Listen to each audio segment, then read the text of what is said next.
That Neil Batlivala has spent 7 years building a healthcare company that most of the tech industry has never heard of and that serves a patient population most of Silicon Valley ignores. But last month, that work put him at the center of something much bigger. His company, Pehel, announced on April 30th it had been accepted into Access, a Medicare program, as one of 150 participants chosen by the Centers for Medicare and Medicaid Services to test what AI-driven medical care could look like at federal scale. The program goes live July 5. And Honduran authorities have arrested 3 people, including a powerful politician, accused of plotting the 2024 assassination of an environmental leader, an incident that became a symbol of government corruption. Adan Funes, former mayor of the city of Tocoa, was captured at his home on Tuesday on suspicion of masterminding the killing of Juan Lopez, following years of accusations by religious and environmental leaders. And in a United States court, OpenAI chief executive Sam Altman has rejected claims from fellow tech mogul Elon Musk that he betrayed the artificial intelligence company's original vision. Tuesday marked the start of Altman's testimony in a contentious trial unfolding in Oakland, California, between some of tech's richest and most powerful titans.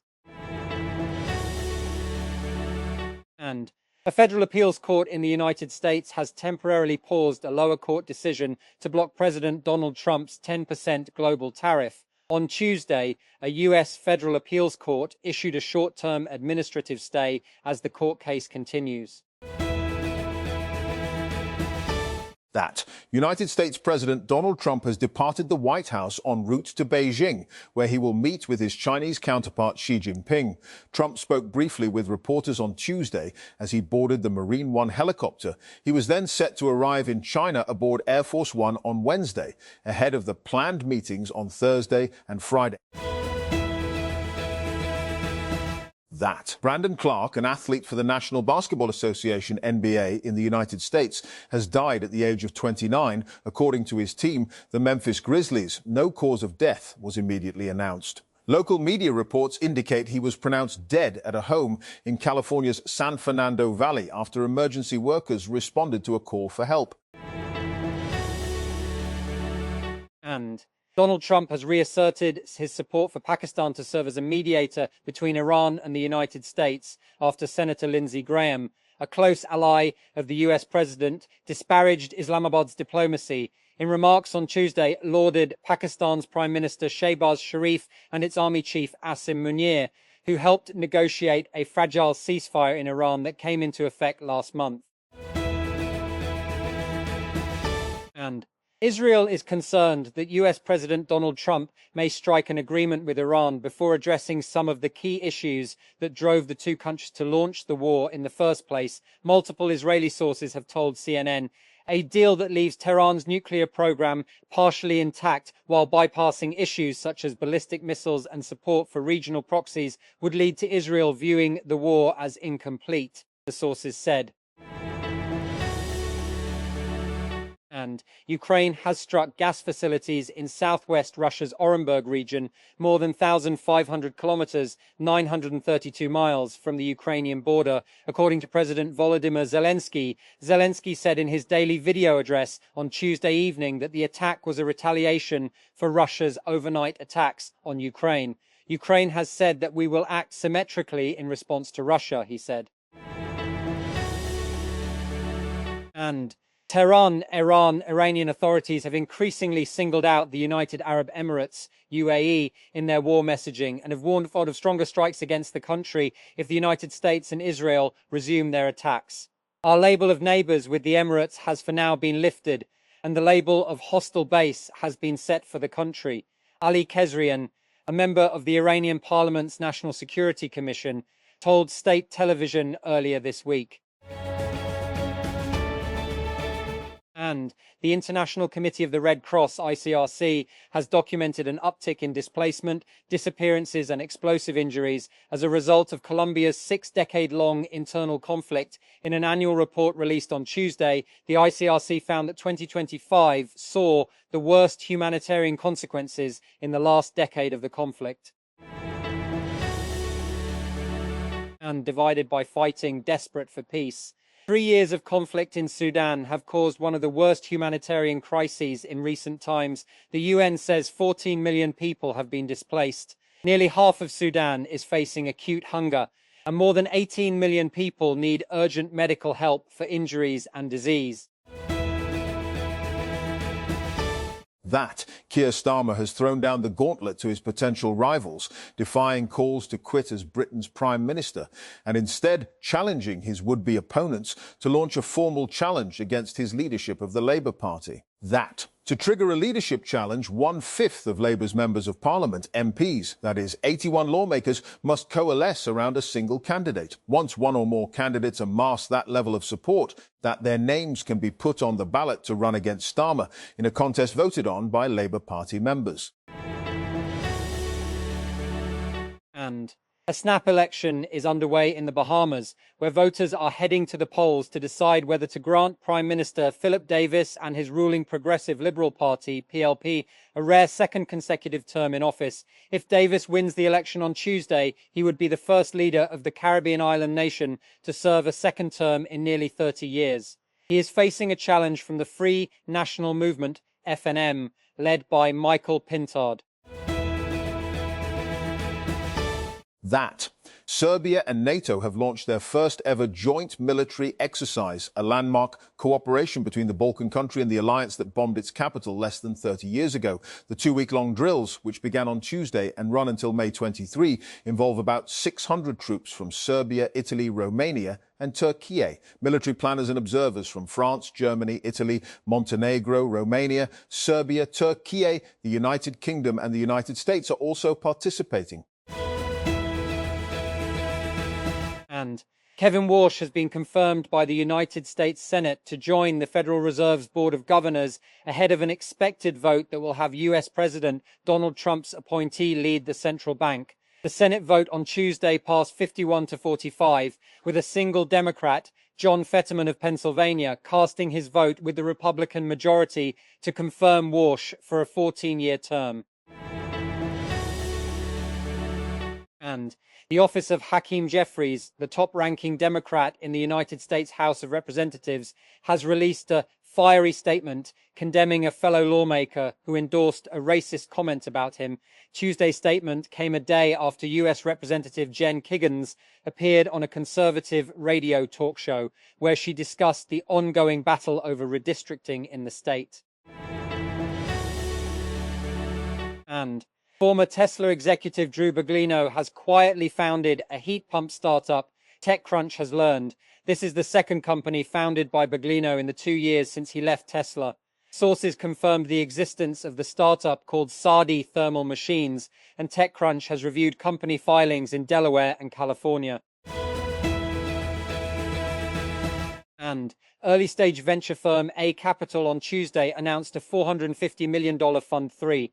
The firm takes a generalist approach, backing companies across categories including AI applications, fintech, healthcare, and security. And the average check size for this fund will be between $3 million and $5 million, with the aim to back at least 30 startups. The capital will be deployed over the next 2 to 3 years, as with the firm's previous funds. And limited partners include nonprofits, foundations, and endowments. Carnegie Mellon University is among the publicly named backers. Our Capital, founded in 2020 and run by Kevin Hartz and Bennett Siegel, and previously raised a $315 million Fund 2 in 2024 and a $300 million Fund I in 2021. Hartz is a serial entrepreneur best known for co-founding Zoom, the international money transfer service PayPal, later acquired for $1 and $1 billion in 2015, and Eventbrite, the event ticketing platform that went public in 2018. That Islamabad. The sisters of PTI founder and former Prime Minister Imran Khan and the Khyber Pakhtunkhwa Chief Minister were once again denied a meeting with the ex-premier at Adiala jail on Tuesday. Imran's sister, Alima Khan, told reporters that being denied a meeting was nothing but contempt of court, as they were not being allowed to meet Imran despite clear orders from the Islamabad High Court, IHC, that family meetings be arranged every Tuesday and Thursday. And Israeli airstrikes have killed at least 10 people in southern Lebanon, state media say, where a ceasefire has failed to stop the war between Israel and the Lebanese armed group Hezbollah. Overnight, 6 people were killed and 7 others were injured when a house in Kfar Dunin was hit, according to Lebanon's state-run national news agency, NNA. That federal prosecutors have filed criminal charges against the owner of the cargo ship Dali 2 years after the vessel struck Baltimore's Key Bridge, causing its collapse and killing 6 people. Synergy Marine, the company that operated the ship, along with one of its employees, has been charged with conspiracy, obstruction and misconduct, resulting in death, among other offences. An independent Israeli investigation has published harrowing details of systematic, widespread sexual violence by Hamas and other Palestinian armed groups during the attacks on the 7th of October 2023 and against hostages. The 300-page report concludes that rapes, sexual assault and sexual torture were intended to maximize pain and suffering. And eBay has rejected a $56 BN takeover bid from the much smaller GameStop over financing doubts, calling the proposal neither credible nor attractive. eBay, which has roughly 4 times GameStop's market value, also underscored on Tuesday that its turnaround efforts under CEO Jamie Iannone have boosted growth, with its stock returning 201% since Iannone took the position 6 years ago. And as Kamala Harris weighs another run in 2028, the Democratic Party faces a split over Israel policy. A new report suggests it may have cost votes in 2024.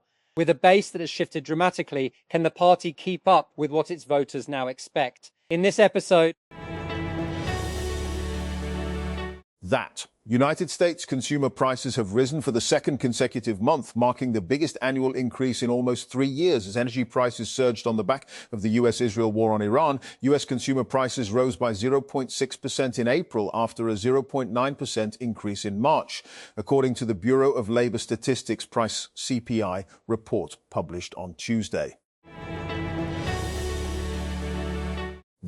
U.S. diplomat Mike Huckabee has revealed that Israel deployed Iron Dome batteries and personnel to help operate them to the United Arab Emirates, UAE, to help fend off Iranian attacks.